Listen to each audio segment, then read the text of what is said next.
জান্নাত মানে কি? যা ইচ্ছা তাই করতে পারবেন। জান্নাত মানে কি? আপনি চাচ্ছেন আল্লাহ আমি এখন একটা খামর চাই, শরাব আপনার সামনে হাজির, চিন্তা করার সাথে সাথে। জান্নাত মানে কি? আল্লাহ আমি আপনাকে দেখতে চাই, আল্লাহকে আপনি দেখতে পারবেন। জান্নাত মানে কি? আপনি মধুর নহর, দুধের নহর, পানির নহর, শরাবের নহর, ধুরে ঈদ চতুর্দিকে ঘোরাফেরা করছেন। একজন নিম্নমানের জান্নাতি, মানে সবচেয়ে শেষের দিকে যারা জান্নাতে যাবে তাদের সাথেই দুজন করে হুরে ঈদ, আহাল পরিবার তো আছেই, জেলমান পানপাত শুনে চারপাশে ঘোরাফেরা।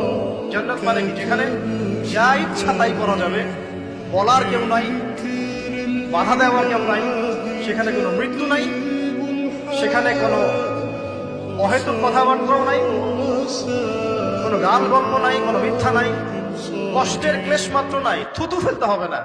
জান্নাত মানে থুতু ফেলতে হবে না। জান্নাত মানে হাঁচি হবে না, নাক ঝাড়তে হবে না।